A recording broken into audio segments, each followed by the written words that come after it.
안녕하세요. 바람영혼 수선실 외도 전문 상담사 흰둥이입니다. 남편들의 경제적인 지원을 받는 상간녀들의 유형은 크게 애정결핍형과 실리추 구형으로 나뉘는데요. 애정결핍형 스폰 상간녀의 경우 카톡 프로필 관상만 봐도 특징을 쉽게 알아볼 수가 있습니다. 초점이 뚜렷하지 못한 흐리멍텅한 눈에 기본적으로 얼굴 표정 전반에 우울과 그늘이 약간 탑재되어 있고 영혼이 상실되어 보이는 얼굴을 가지고 있습니다. 성장 과정이 불우하기도 했지만 남자에게 사랑받아 본 적도 거의 없고 겉모습은 멀쩡한데 남자들에게 인기가 없는 무엇인가 2% 부족하다고 느껴지는 스타일입니다. 남자들이 조금만 잘해줘도 자기를 사랑한다고 느끼고 유부남과의 불륜이 잘못된 것임을 충분히 인지하면서도 고통보다 현재의 행복이 크기에 이를 거부하지 못하고 합리화하며 살아가는 사람입니다. 카톡 프로필에 남편에게 받은 초콜릿이며 꽃 같은 자잘한 선물 사진들을 자랑 삼아 올려놓는 경우가 많습니다. 정작 비싼 가방이나 보석류는 잘 받지도 못하는데요. 남편이 따로 스폰녀에게 원룸이나 오피스텔을 구해주기도 하고 한도 100에서 300 정도의 카드로 생활비를 지원해주는 평균적으로는 딱 거기까지 정도의 한계를 가집니다. 문제는 관계가 진전될수록 남편은 스폰녀와 아내를 비교하기 시작하는데요. 남편이 상간녀에게 조그마한 선물 같은 것들로 베풀었을 때 상간녀가 크게 감동하고 고마움을 표시하는 것을 보면서 아내에게서는 잘 느껴보지 못한 인정 욕구와 만족감을 채울 수 있다는 것입니다. 수동적인 성향의 상간녀는 남편의 고민거리 같은 것들도 잘 들어주는데요. 남편의 존재 자체를 감사해야 하는 상간녀를 보며 남편은 자신이 백마탄 왕자가 된 것 같은 착각에 빠지게 되죠. 팩트는 자신이 구세주가 아니라 상간녀의 성장 과정의 결핍 때문인 것인데도 불구하고 말이죠. 상간녀는 말 잘 듣는 순한 양, 아내는 세상 기센 악녀가 돼버립니다. 이 시기에 많은 남편들이 아내들에게 많이 틱틱거리며 시비를 걸기도 합니다. 남편 입장에서는 일석삼조입니다.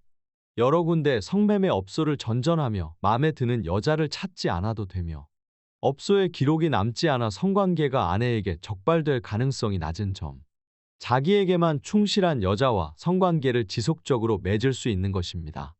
거기에 보너스로 스폰녀의 성향에 따라 정신적인 서포트까지 얻을 수도 있지요. 상간녀 입장에서는 어릴 적 아버지 역할을 대신해주는 남편에게 보호자 같은 보살핌을 받는다고 느낍니다.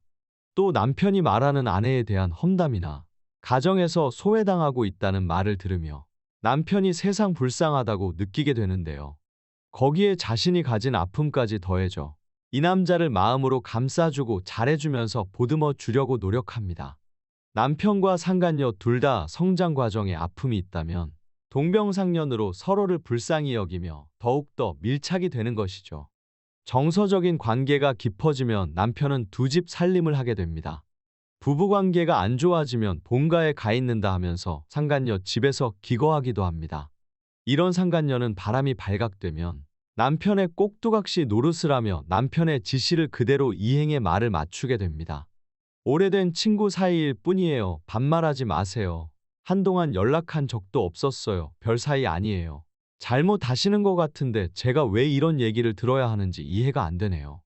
상간녀는 회피하고 남편은 아내가 증거를 가지고 있는지 없는지 캐보면서 거짓말로 기만하면서 다독이는 양동작전의 자세로 나오며 가스라이팅 하려 듭니다. 이런 상간녀의 유형에는 성매매 업소녀뿐 아니라 예전 연인, 직장 및 거래처 여직원 등이 해당될 수 있습니다. 두 번째로 실리추 구형입니다. 말 그대로 남편이 돈을 지원해주지 않으면 붙어있지도 않을 존재들입니다. 이미 여러 남자들을 상대해본 상간녀들로 보험 설계사, 부동산 중개인, 주점 마담, 비서, 이혼 상간녀 등 외향적이며 사람을 많이 상대하는 직업을 가지고 있는 경우가 많습니다. 현실적으로도 많은 경험이 있어 세상으로부터 이미 꺾여본 경험이 있는 사람일 가능성이 높습니다.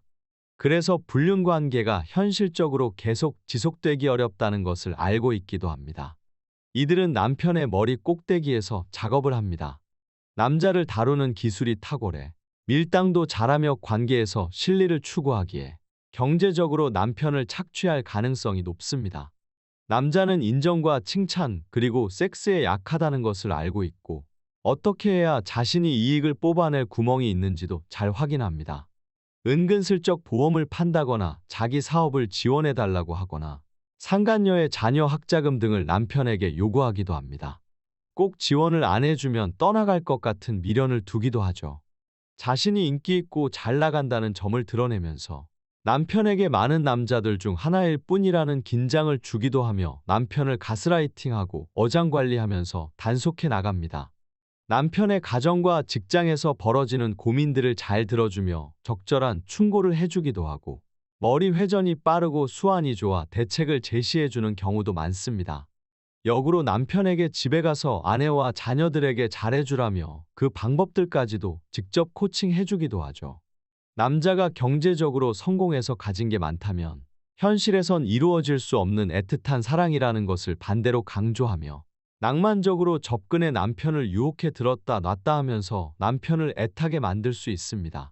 항상 자신은 남편을 사랑하면서 기다리고 있지만 그래도 가정을 지킬 수밖에 없는 상황을 충분히 이해한다며 남편을 혼란스럽게 하는 이중 메시지를 날립니다. 어느 경우던 상간녀가 이득을 보는 구조입니다. 남편 뒤치다꺼리도 안 하면서 경제적으로 이득을 볼 수도 있고 남편을 자신의 액세서리 개념으로 달고 있는 것입니다. 자기에게 오면 땡큐고 안 와도 대츠 오케이인 것이지요. 아내에게 들키게 되면 적반하장으로 사납게 상대해오는 경우가 많습니다. 저기요, 남편 관리나 똑바로 하세요. 님 남편인데 왜 저한테 그러세요? 계산적이고 머리 회전이 빠르기에 아내분께서 말로 엮이면 굉장히 피곤해지는 유형입니다. 이럴 때에는 깔끔하게 법적으로 상간녀 소송을 통해 빠르게 처리하는 것이 낫습니다. 어느 유형의 상간녀라도 공통적으로 남편에게 칭찬과 인정을 통해 위로와 위안을 주는 존재들임에는 분명합니다. 문제가 생기면 동굴로 회피하는 성향의 남편일수록 이런 상간녀들에 빠져서 아내를 부정하며 자신이 바람피우는 이유에 대해 합리화시키며 상간녀들과 재미를 추구할 가능성이 높습니다. 이상으로 오늘의 영상을 마치도록 하겠습니다. 감사합니다.